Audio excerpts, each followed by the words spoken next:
wabarakatuh. Alhamdulillahirrabbilalamin. Wabihi nasta'inu ala umuri dunya waddin. Wassalatu wassalamu ala asyrofil anbiya wal mursalin wa ala alihi wa sahbihi ajmain, amma ba'du. Puji syukur mari kita panjatkan kepada Allah Subhanahu wa taala yang telah memberikan nikmat kepada kita. Salawat serta salam mari kita curah limpahkan kepada baginda alam kita, yakni Habibana wa Nabiyana Muhammad Sallallahu Alaihi Wasallam. Alhamdulillah, pada kesempatan ini saya bisa berjumpa dengan adik-adik semua yang sekarang ini saya akan melakukan ujian PLP. Dan untuk selanjutnya yaitu masuk kepada dalam pembahasan materi yang mengenai peradilan Islam. Sebenarnya peradilan Islam yang meliputi hakim, saksi, penggugat, tergugat, dan bukti sumpah. Dari permasalahan-permasalahan tersebut ada lima pembahasan yang mengenai peradilan Islam. Dan dalam peradilan Islam untuk selanjutnya yaitu mengenai pembahasan peradilan Islam. Peradilan Islam di buku terdapat pada materi yang ketiga. Yang ke-1 tentang jinayat dan hikmahnya, yang kedua tentang hudud dan hikmahnya, dan yang ketiga tentang peradilan Islam. Nah, di sini saya akan membahas tentang peradilan Islam. Peradilan Islam memiliki 5 subtema. Yang ke-1 tentang hakim, yang kedua tentang saksi, yang ketiga penggugat, yang keempat tergugat, yang kelima bukti sumpah. Dari kelima tersebut itu adalah termasuk peradilan, salah satu subtema dari peradilan Islam. Nah, sebelum ke pembahasan selanjutnya, saya akan menjelaskan mengenai peradilan tersebut. Peradilan. Pengertian peradilan adalah suatu lembaga pemerintah atau negara yang ditugaskan untuk menyelesaikan atau menetapkan keputusan atas setiap perkara dengan adil berdasarkan hukum yang berlaku. Dan dalam peradilan Islam tersebut memiliki fungsi. Fungsinya adalah menciptakan ketertiban dan ketentraman masyarakat. Dalam peradilan akan ada ketertiban, ketentraman dalam masyarakat. Tidak ada peradilan kalau tidak ada ketertiban. Ketertiban itu tidak terurus, tidak merata, dan tentram. Masyarakat akan sangat resah dan tidak menginginkan suasana tersebut karena ada tidak peradilan dalam pemerintahan. Yang kedua tentang mewujudkan keadilan yang menyeluruh bagi seluruh lapisan masyarakat. Keadilan dalam pemerintah sangatlah berfungsi karena tidak adil dari suatu ketentuan yang di atas, maka ke dalam masyarakat tersebut akan tidak akan merasa tenang atau merasa dirugikan, karena dalam peradilan itu adalah mempunyai fungsi untuk mewujudkan keadilan yang menyeluruh bagi seluruh lapisan masyarakat. Yang kedua yaitu melindungi jiwa, harta, dan kehormatan masyarakat. Dalam peradilan itu sudah dijelaskan bahwa jiwa, harta, kehormatan manusia bagi masyarakat itu sudah ditentukan oleh peradilan. Yang keempat itu mengaplikasikan nilai-nilai amar ma'ruf nahi mungkar. Dalam peradilan akan melakukan pengaplikasian atau menerapkan nilai-nilai amar ma'ruf nahi mungkar. karena dalam peradilan tersebut sudah dijelaskan bahwa suatu lembaga pemerintah yang ditegaskan untuk menyelesaikan keputusan atas perkara dengan adil berdasarkan hukum yang berlaku. Nah, dalam keputusan tersebut akan diputuskan seputus-putusnya untuk melakukan peradilan yang sangat berlaku bagi masyarakat. Sudah pengertian, fungsi, kemudian kita masuk kepada dalam hikmah peradilan. Dalam hikmah peradilan ada beberapa poin-poin. Yang ke satu, terwujudnya masyarakat yang bersih. Akan terwujudnya masyarakat bersih ketika pemerintahan menyeluruhkan peradilan kepada masyarakat, tidak membela salah satu atau sebagian dari masyarakat tersebut. Yang kedua, terciptanya aparatur pemerintahan yang bersih dan berwibawa.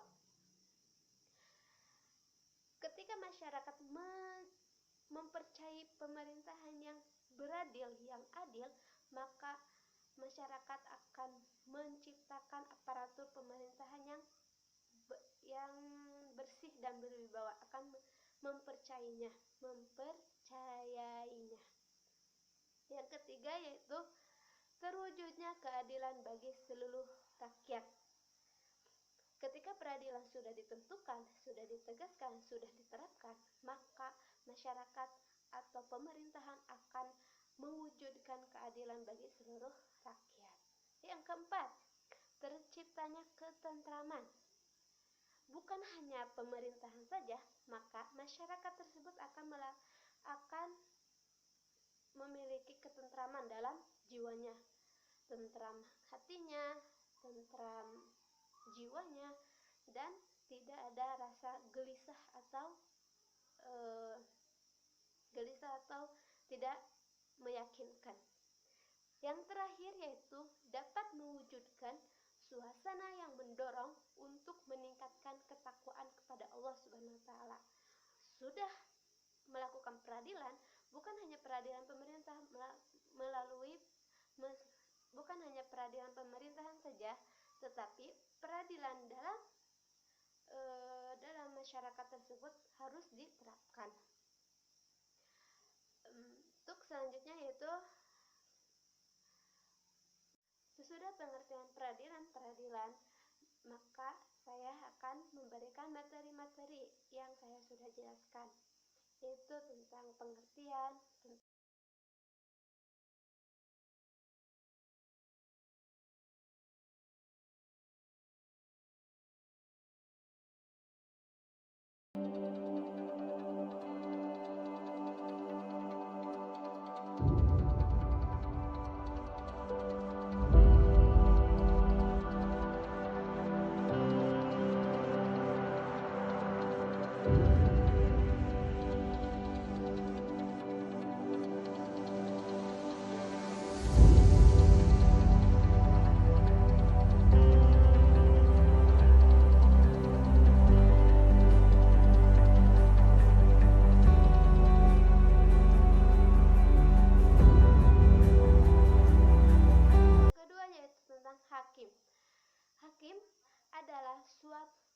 hakim adalah orang yang diangkat oleh pemerintah untuk memutuskan keputusan yang adil. Kemudian syarat-syarat hakim yaitu beragama Islam,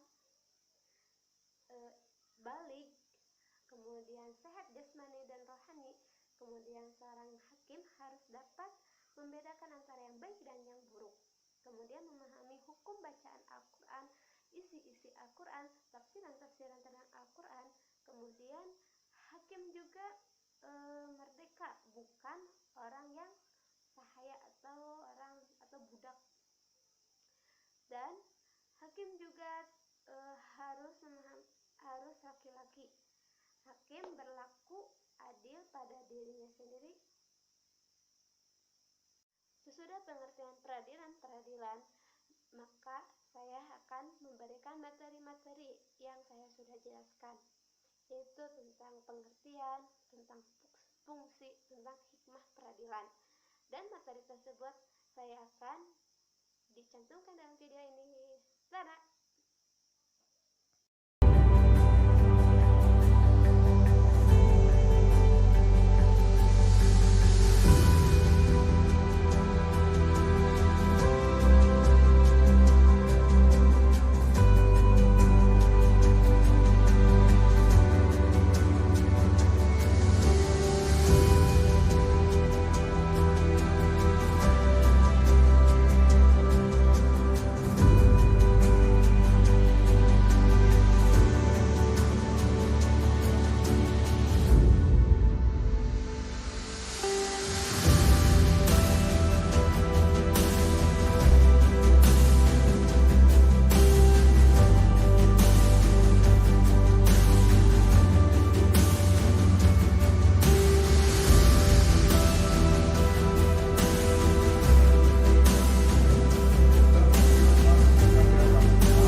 Majelis hakim akan memasuki ruang sidang. Hadirin di persidangan untuk berdiri.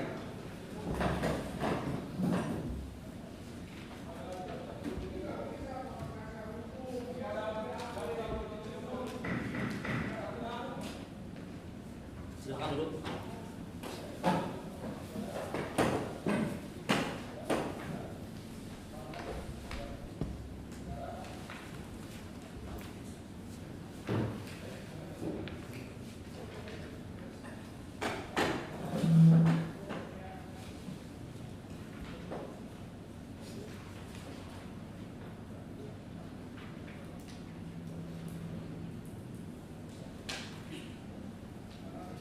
Baik, siap. Sidang kita akan segera dimulai. Indra siap? Indra siap? Baik. Jaksa penuntut umum siap? Siap, mulai. Untuk penasihat hukum Siap ya, siap. baik.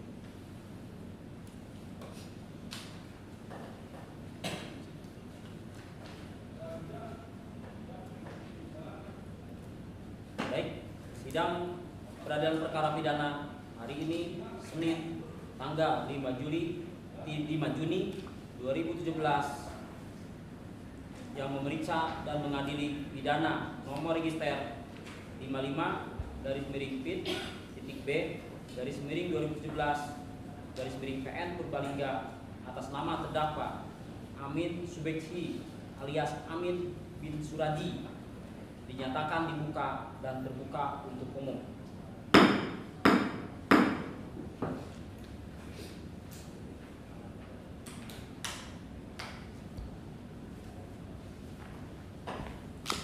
Saudara penuntut umum, apakah saudara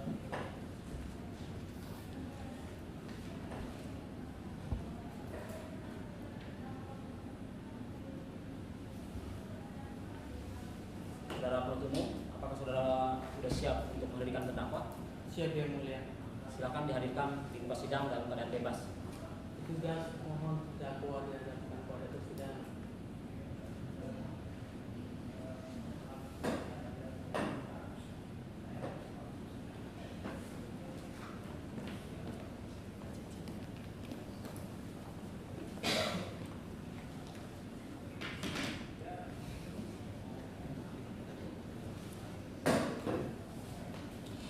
Saudara terdakwa sesuai yang ada dalam di BAP identitasnya yaitu nama Amin Subekhi alias Amin bin Suradi, betul? Tempat tanggal lahir Purbalingga tanggal 29 November 1990, umur 26 tahun, jenis kelamin laki-laki, kewarganegaraan Indonesia, agama Islam, tempat tinggal Desa Pengadengan, RT 06 RW 03, Kecamatan Pengadengan, Kabupaten Purbalingga. Pendidikan terakhir SMA, pekerjaan karyawan swasta. Saudara terdakwa, apakah saudara dalam keadaan sehat? Sehat. Apakah saudara terdakwa sudah siap untuk mengikuti persidangan hari ini? Sudah Pak, sudah. Baik.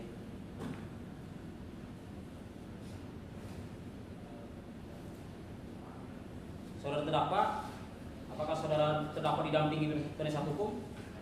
Didampingi, Pak. Didampingi. Dari LBH Desa Keadilan. Didampingi. Didampingi. Saudara penasihat hukum, apakah betul ini klien Anda? Ya betul. Tolong perlihatkan surat kuasa hukumnya ya, beserta beracaranya, surat beracaranya.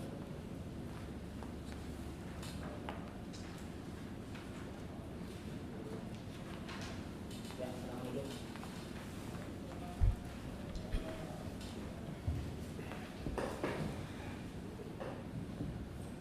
Baik. Sidang selanjutnya pada jaksa penuntut umum, apakah sudah siap untuk membacakan dakwaannya? Siap ya mulia. Silahkan dibacakan. Baik. Mohon izin yang mulia, berhubung karena suara kawan kami agak tebal, mohon izin saya bacakan dengan posisi duduk yang mulia. Silakan. Surat dakwaan nomor register perkara 55 garing P.B garing 2017 garing Pengadilan Negeri Purbalingga. A. Pendahuluan. Marilah kita tidak henti-hentinya mengucap syukur kepada Allah yang Maha Esa karena atas rahmat dan karunia kita sekarang ini masih diberikan kesempatan sehingga sampailah kita pada tahap tuntutan pidana dari proses sidang perkara pembunuhan berencana. Pada kesempatan ini kami ucapkan terima kasih serta penghargaannya setinggi-tingginya kepada majelis hakim yang memeriksa dan mengadili perkara ini yang telah memimpin jalannya persidangan dengan penuh kearifan dan kebijaksanaan sehingga persidangan dapat berjalan baik dan lancar. Demikian juga tidak lupa kami sampaikan kepada penasihat hukum terdakwa yaitu yang LBH perisai kebenaran yang telah bersungguh-sungguh mendampingi terdakwa dalam persidangan ini. Walaupun selama berlangsungnya persidangan terdapat perbedaan sudut pandang dengan kami selaku penuntut umum, namun masih dalam koridor hukum yang berlaku, yang kesemuanya dalam rangka mencari dan menemukan kebenaran materi. Bahwa apa yang telah dilakukan oleh terdakwa merupakan sebuah kejahatan yang dapat meresahkan kehidupan masyarakat, sehingga masyarakat menjadi tidak merasa aman dan nyaman dalam kehidupannya.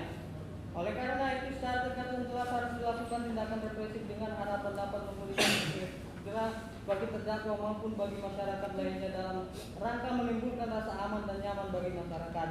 Majelis hakim yang terhormat, saudara penasihat hukum dan terdakwa kami yang hormati, pengunjung sidang yang berbahagia, jaksa penuntut umum pada Kejaksaan Negeri Purbalingga dengan memperhatikan hasil pemeriksaan sidang dalam perkara atas nama terdakwa.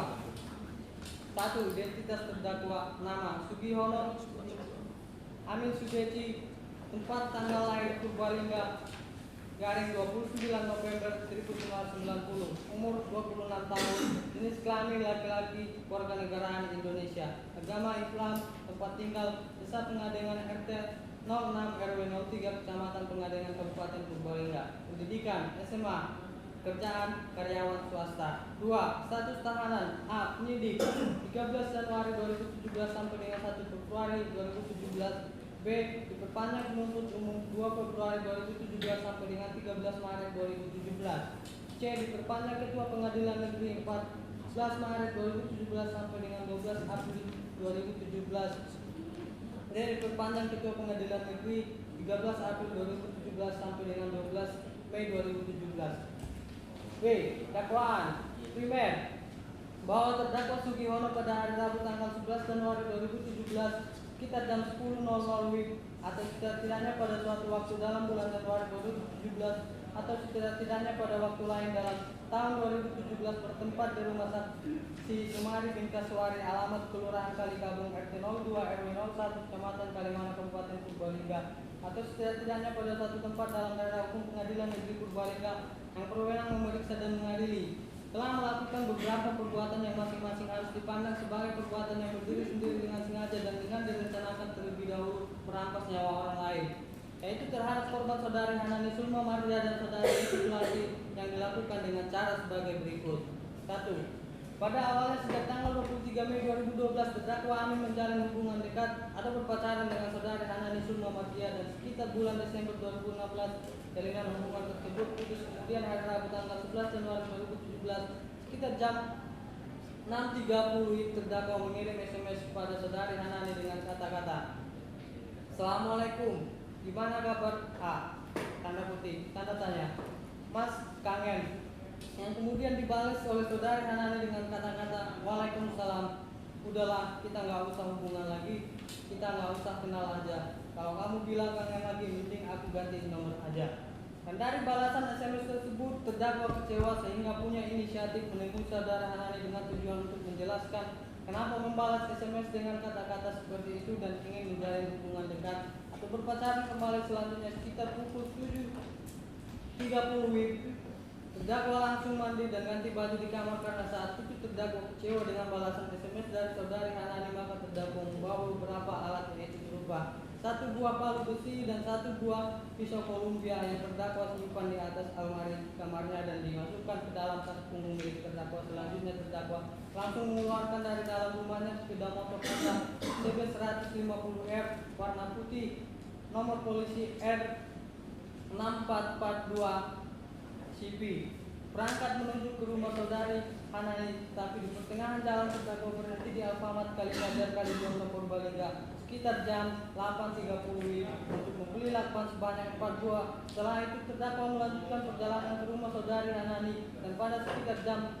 9.00 WIB terdakwa sampai di Alfamart depan terminal Purbalingga untuk memarkirkan sepeda motor miliknya dan terdakwa berjalan kaki menuju ke rumah saudari Hanani. Kemudian sekitar jam 9.15 WIB terdakwa sampai di rumah saudari Hanani dan bertemu dengan nenek dari saudari Hanani, yaitu Sulati di depan pintu rumah. Setelah itu terdakwa menanyakan keberadaan saudari Hanani. Kemudian saudari Hanani dipanggil dan keluar ke depan rumah. Sementara saudari Sulati langsung masuk ke dalam rumah. Selanjutnya di teras rumah terdakwa mengobrol dengan saudari Hanani sekitar 30 menitan, membahas tentang masalah hubungan dekat atau asmara terdakwa. Yang di situ terdakwa menanyakan tentang kepastian hubungan terdakwa dengan saudari Hanani yang sempat putus pada bulan Desember 2016. Tetapi saudari Hanani tetap menolaknya dan saat mengobrol terdakwa sempat disediakan atau disuguhi minuman kemasan atau gelas dan makanan bakpia oleh saudari Hanani untuk minuman kemasan. Sewaktu gelas sempat terdakwa minum, sementara untuk bakpia terdakwa tidak memakannya. Kemudian pada sekitar pukul 9.45 terdakwa berniat akan pulang dan meminta diantarkan ke saudari Sulati untuk berpamitan. Saat itu sedang berada di dapur dengan jalan beriringan saudari Hanani di depan dan terdakwa di belakangnya dan belum sampai di dapur saat masih berada di ruang tamu. Terdakwa kembali menanyakan tentang kepastian hubungan dekat atau asmara terdakwa. Yang di situ terdakwa tidak mau hubungannya diputus sambil terdakwa menyerahkan 1 buah cincin, namun dijawab oleh saudari Hanani dengan nada sinis dan tidak suka untuk tidak mau menjalankan hubungan dekat agar jalan sendiri-sendiri. Serta terdakwa langsung mendorong badan saudari Hanani sampai terjatuh ke belakang dengan sekuat tenaga sampai roboh dan kepala bagian belakang membentur lantai. Selanjutnya setelah tergeletak di lantai, terdakwa membuka mulut dan hidungnya dengan tangan kanan sementara tangan kiri memegangi kepala bagian samping dan terdakwa benturkan kepala ke lantai berkali-kali sampai saudari Hanani diam tidak sadarkan diri. Dan pada saat terdakwa sedang membenturkan kepala saudari Hanani ke lantai, tiba-tiba saudari Sulati membuka pintu kamar. Ketika itu terdakwa langsung berdiri dan mendorong badan saudari Sulati dari depan sehingga badan roboh dan terjatuh ke lantai dengan kepala bagian belakang membentur lantai dalam posisi terlentang. Kemudian terdakwa menginjak muka bagian kiri dengan menggunakan kaki kanan sebanyak 2 kali sampai badan saudari Sulati terjang melilit. Setelah itu dalam posisi kedua korban tidak berdaya, terdakwa langsung menuju ke depan teras rumah untuk mengambil tas punggung miliknya yang sudah diletakkan di kursi teras, di mana di dalamnya sudah terdakwa persiapkan 1 buah pisau Columbia, 1 buah palu besi dan 4 buah lakban. Sampainya di ruang tamu dekat pintu saudari Sulati, tas dibuka dan terdakwa ambil 1 pisau Columbia miliknya. Langsung terdakwa gunakan dan memilih organ bagian leher karena merupakan bagian vital yang akan mempercepat proses kematian terhadap saudari Sulati. Mohon izin yang mulia selanjutnya diteruskan oleh rekan saya. Silakan.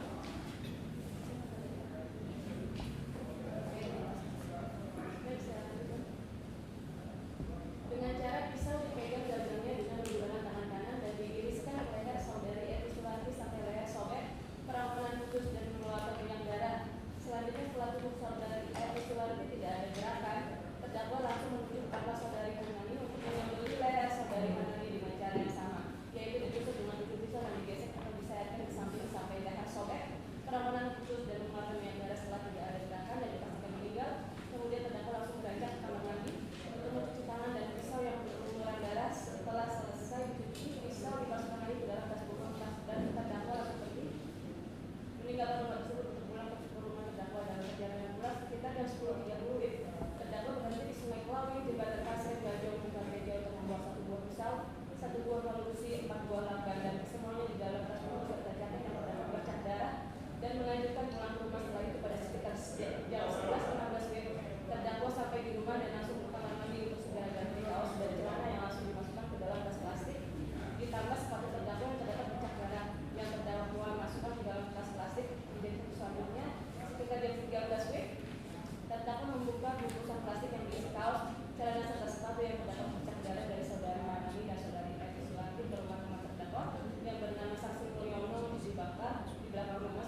24 tahun, jenis kelamin perempuan, alamat Kelurahan Kalikabong RT 2 RW 1 Kecamatan Palimanan Kabupaten Purbalingga. Dengan kesimpulan dari fakta-fakta yang kami temukan sendiri dari pemeriksaan kami tersebut, maka kami sebutkan bahwa telah diperiksa seorang perempuan dengan usia kurang lebih 24 tahun pada pemeriksaan ditemukan A. Waktu kematian lebih dari 5 jam dari pemeriksaan dan kurang dari 3 jam setelah makan terakhir. B. Ditemukan luka memar akibat trauma tumpul di puncak kepala dan belakang kepala yang menyebabkan perdarahan di dalam rongga kepala. C. Ditemukan tanda perlawanan berupa luka lecet akibat trauma tumpul di pelipis kanan. D. Ditemukan luka iris yang memotong kerongkongan dan menembus ke leher bagian belakang akibat trauma tajam. E. Ditemukan tanda-tanda pembekakan. F. Ditemukan tanda-tanda mati lemas. Kematian diperkirakan akibat mati lemas karena pembekakan. 3. Bahwa berdasarkan visum et repertum nomor 474/3 garing 069 garing IPJ garing 14/01/2017 tanggal 13 Januari 2017 yang dibuat dan ditandatangani oleh Dr. M. Zainuri Syamsuddin SPKR, MSc.Med, dokter yang bekerja pada instalasi dokter forensik Rumah Sakit Margono Soekarjo Purwokerto, menerangkan bahwa pada tanggal 11 Januari 2017 jam 16 telah memeriksa jenazah bernama Nyonya Eti Sulati, umur 65 tahun, jenis kelamin perempuan, alamat Kelurahan Kalikabong RT 2 RW 1 Kecamatan Palimanan Kabupaten Purbalingga. Dengan kesimpulan dari fakta-fakta yang kami temukan sendiri dari pemeriksaan atas korban tersebut, maka kami simpulkan bahwa telah diperiksa seorang perempuan dengan usia kurang lebih 65 tahun pada pemeriksaan ditemukan A. Waktu kematian lebih dari 5 jam dan dari pemeriksaan dan kurang dari 7 jam setelah makan terakhir. B. Ditemukan luka memar akibat trauma tumpul di belakang kepala yang menyebabkan perdarahan di dalam rongga kepala. C. Ditemukan patah tulang rahang bawah akibat trauma tumpul. D. Ditemukan luka iris yang memotong kerongkongan nadi besar dan pembuluh darah besar di leher kanan akibat trauma tajam. E. Ditemukan tanda-tanda perdarahan hebat. Kematian diperkirakan akibat perdarahan hebat karena luka iris di leher. 4. Bahwa berdasarkan surat keterangan ahli kedokteran jiwa visum et repertum psikiatrikum nomor 440 dari 45 dari 2017 tanggal 18 April 2017 yang dibuat dan ditandatangani oleh Dr. Basiran SPKJ, Dr. Wilma Paramita SPKJ, dan Dr. Roro Sri Handayani Saptani Siwi SPSI, ahli kesehatan jiwa pada RSUD Banyumas, menerangkan bahwa telah melakukan pemeriksaan dan observasi psikiatrik dari tanggal 6 April 2017 sampai dengan tanggal 18 April 2017 terhadap terdakwa Amin. Dengan kesimpulan, ada atau tidak gangguan jiwa? Tidak ada. Apakah perilaku pelanggaran hukum merupakan gejala atau bagian dari gangguan jiwa? Tidak. Ada tidak unsur-unsur kemampuan bertanggung jawab berdasarkan 1. Apakah terperiksa mampu memahami nilai dan resiko tindakannya? Mampu memahami nilai resiko tindakannya. 2. Apakah terperiksa mampu memaksudkan suatu tujuan yang sadar? Mampu memaksudkan tujuan yang sadar. 3. Apakah terperiksa mampu mengarahkan kemauan atau tunjukkan tujuan tindakannya? Mampu mengarahkan kemauan atau tunjukkan tindakannya. Syarat pasien mampu bertanggung jawab penuh. Sehingga perbuatan terdakwa sebagaimana diatur dan diancam pidana dalam pasal 340 KUHP junto pasal 65 ayat 1 KUHP. Selanjutnya dengan untuk dakwaan subsidiar kami lanjutkan kepada rekan.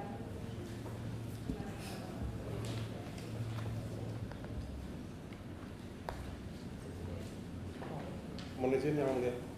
Subsidiar, bahwa terdakwa Sugihono pada hari Rabu tanggal 11 Januari 2017 sekitar jam 10 waktu Indonesia Barat atau setidaknya pada suatu waktu dalam bulan Januari 2017 atau setidaknya pada waktu lain dalam tahun 2017 bertempat di rumah saksi Jumari bin Kaswari alamat Kelurahan Kalikabong RT 02 RT 01 Kecamatan Kalimanang Kabupaten Purbalingga atau setidak-tidaknya pada suatu tempat dalam daerah hukum Pengadilan Negeri Purbalingga yang berwenang memeriksa dan mengedit telah melakukan beberapa perbuatan yang masing-masing harus dipandang sebagai perbuatan berdiri sendiri dengan sengaja merampas nyawa orang lain, yaitu terhadap korban saudari Hanani Sulma Mardiah dan saudari Eti Sulati yang dilakukan dengan cara sebagai berikut.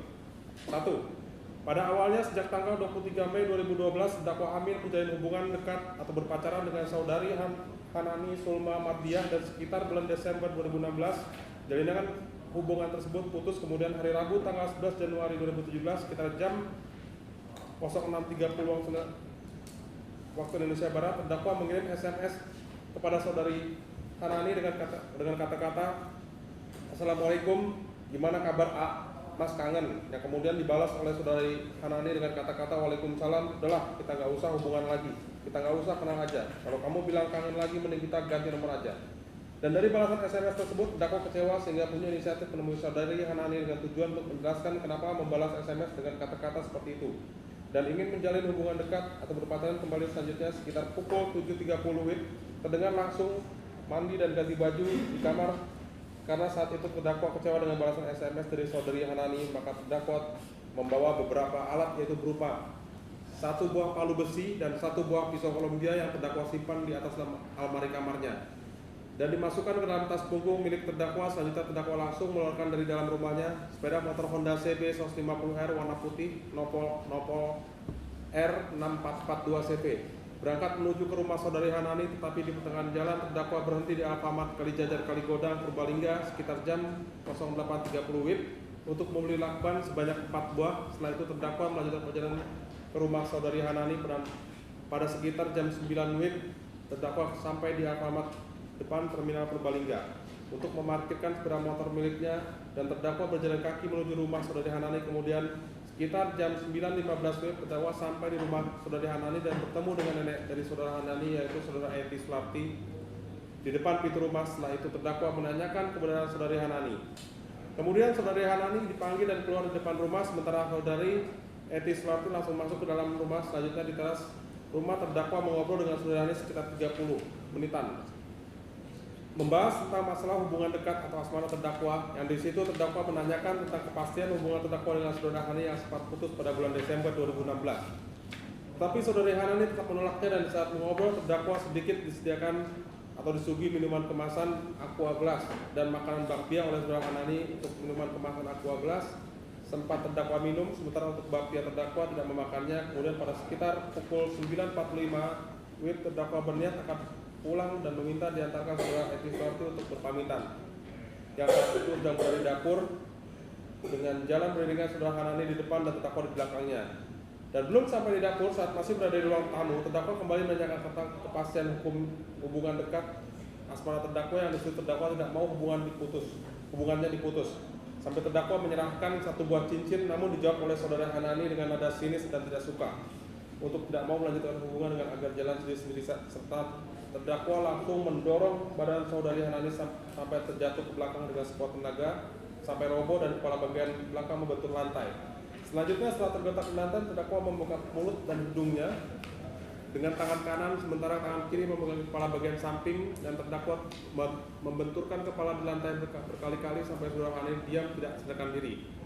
Dan pada saat terdakwa sedang membenturkan kepala saudara Hanani ke lantai, tiba-tiba saudara Eti Sularti membuka pintu kamar seketika itu.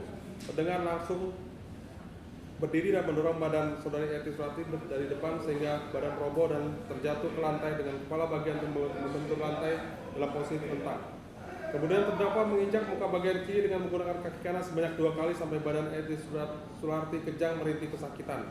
Setelah itu dalam posisi kedua korban tidak berdaya, terdakwa langsung menuju ke depan teras rumah untuk mengambil tas punggung miliknya yang sudah diletakkan di kursi teras, di mana di dalamnya sudah terdakwa persiapkan 1 buah pisau Columbia, 1 buah palu besi, dan 4 buah lakban.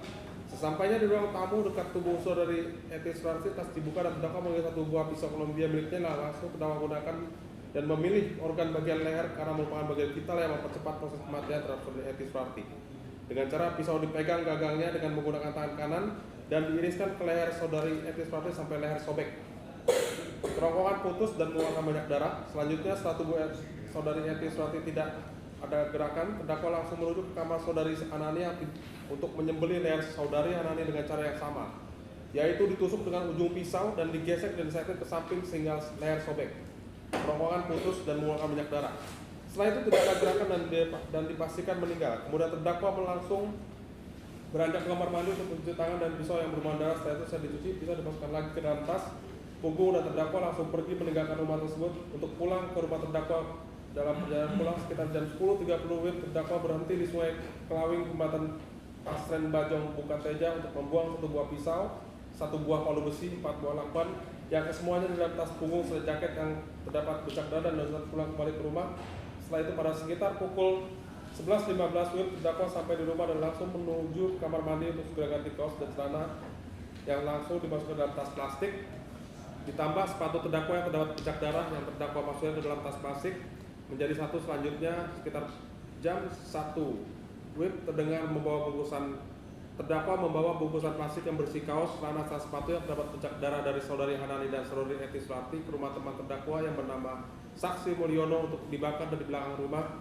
Setelah selesai membakar kaos, celana dan sepatu di belakang rumah, Saksi Mulyono kemudian pada sekitar jam 2.30 WIB terdakwa pulang ke rumah, dan pada sore harinya sekitar pukul 4 WIB terdakwa pergi menuju Bogor untuk melarikan diri. 2. Bahwa berdasarkan visum et repertum nomor 473.3-IPJ-00/16.01/2017 tanggal 13 Januari 2017 yang dibuat dan ditandatangani oleh Dr. M. Zainuri Samsu Hidayat SPKF, MSI MED, dokter yang bekerja pada instalasi kedokteran forensik Rumah Sakit Margono Soekarjo Purwokerto, menerangkan bahwa pada tanggal 11 Januari 2017 jam 4 setelah memeriksa jenazah bernama Hanani Sulma Amardia, umur 24 tahun, jenis kelamin perempuan, alamat Kelurahan Kalikabok RT 02 RW 01 Kecamatan Kalimana Kabupaten Purbalingga, dengan kesimpulan dari fakta-fakta yang kami temukan sendiri dari pemeriksaan atas korban tersebut, maka kami simpulkan bahwa telah diperiksa seorang perempuan dengan usia kurang lebih 40 tahun. Pada pemeriksaan ditemukan A. Waktu kematian lebih dari 5 jam dari pemeriksaan dan kurang dari 3 jam setelah makan terakhir. Ditemukan luka memar akibat trauma tumpul di puncak kepala dan di belakang kepala yang menyebabkan pendarahan dalam rongga kepala. C. Ditemukan tanda perlawanan berupa luka lecet akibat trauma tumpul di pelipis kanan. D. Ditemukan luka iris yang memotong kerongkongan dan menembus ke leher bagian belakang akibat trauma tajam. Ditemukan tanda-tanda pembekapan. F. Ditemukan tanda-tanda mati lemas. Kematian diperkirakan akibat mati lemas karena pembekapan.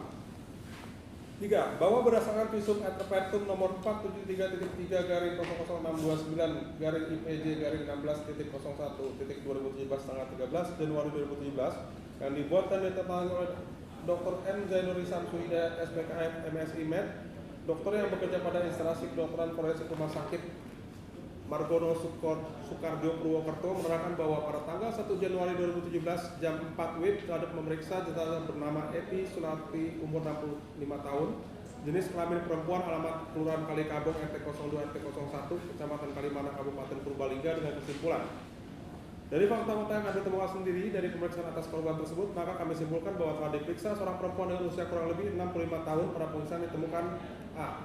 Waktu kematian lebih dari 5 jam dari pemeriksaan dan kurang dari 7 jam setelah makan terakhir. B. Ditemukan luka memar akibat luka tumpul di belakang kepala menyebabkan pendarahan dalam rongga kepala. C. Ditemukan patah tulang rahang bawah akibat trauma tumpul. D. Ditemukan luka iris yang memotong kerongkongan, nadi besar dan pembuluh darah balik pusat leher kanan akibat trauma tajam. E. Ditemukan tanda-tanda pendarahan. Kematian diperkirakan akibat pendarahan hebat karena luka iris di leher. 4.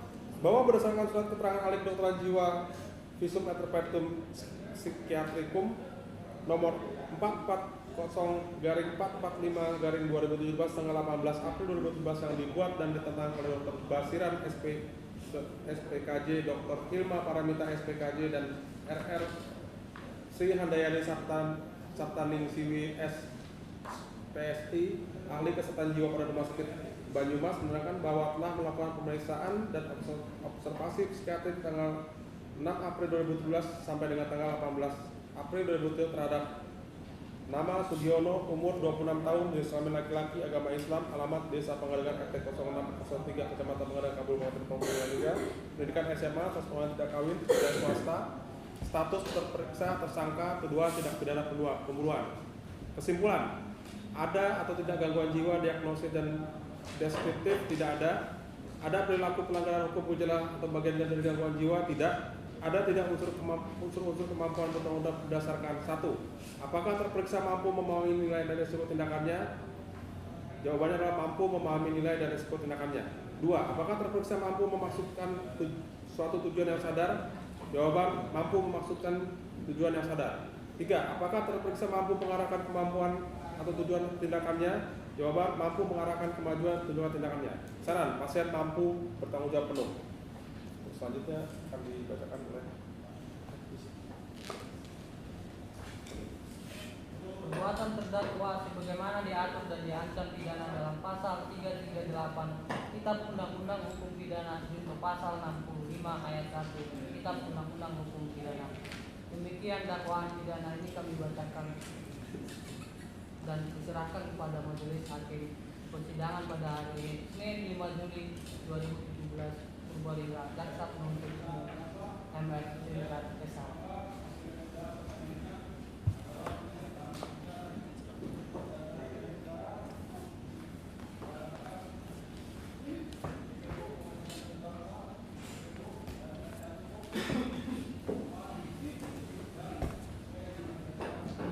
Baik,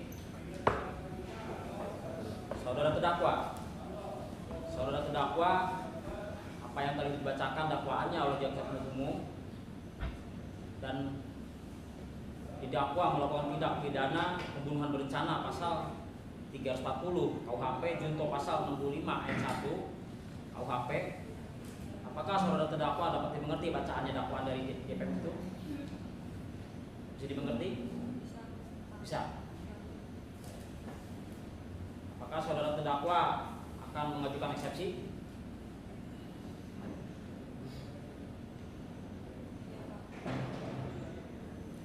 Ya betul. Baik. Saudara penasihat umum, penasihat hukum, apakah saudara akan mengajukan eksepsi? Ya, yang mulia, kami akan mengajukan eksepsi, tapi untuk hari ini kami belum siap, karena itu kami mohon untuk penundaan sidang yang ini. Sampai berapa hari? 7 hari ke depan ya. Jaksa penuntut umum, bagaimana 7 hari sepakat? Sepakat ya. Sepakat, kemudian. Sepakat. Setuju. Panitra, apakah di tanggal tersebut tanggal berapa? Tanggal 12 Juni 2017 hari Senin. 12 Juni 2017. Baik.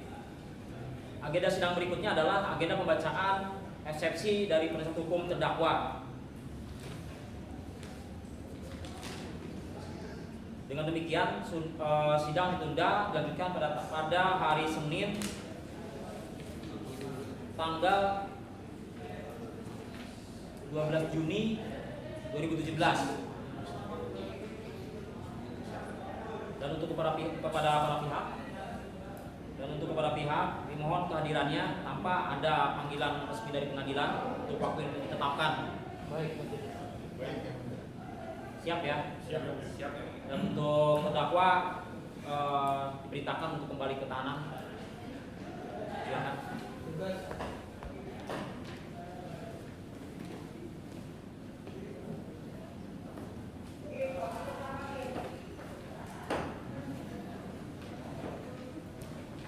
Baik, sidang ini kami tutup.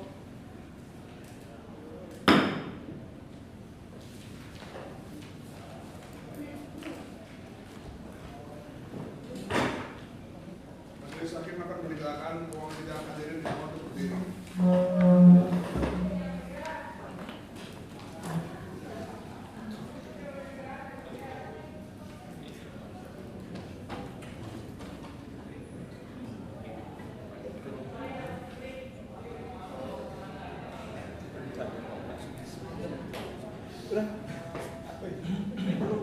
Selamat kembali.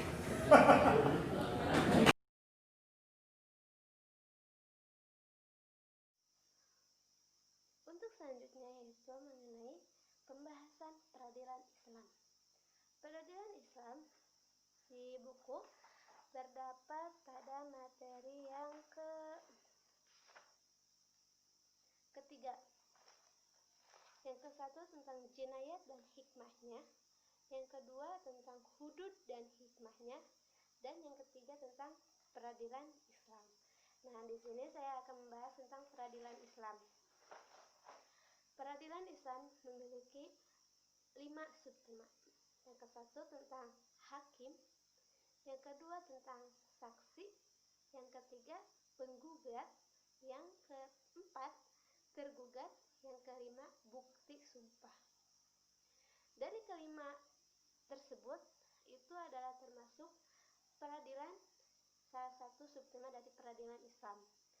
Nah, sebelum ke pembahasan selanjutnya, saya akan menjelaskan mengenai peradilan tersebut. Peradilan. Pengertian peradilan adalah suatu lembaga pemerintah atau negara yang ditugaskan untuk menyelesaikan atau menetapkan keputusan atas setiap perkara dengan adil berdasarkan hukum yang berlaku. Dan dalam peradilan Islam tersebut memiliki fungsi. Fungsinya adalah menciptakan ketertiban dan ketentraman masyarakat. Dalam peradilan akan ada ketertiban, ketentraman dalam masyarakat. Tidak ada peradilan kalau tidak ada ketertiban. Ketertiban itu tidak terurus, tidak merata, dan tentram. Masyarakat akan sangat resah dan tidak menginginkan suasana tersebut karena ada tidak peradilan dalam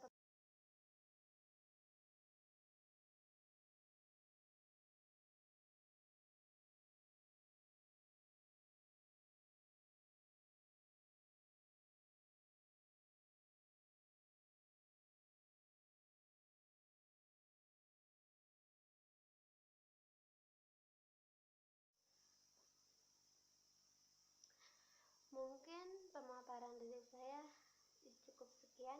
Assalamualaikum warahmatullahi wabarakatuh.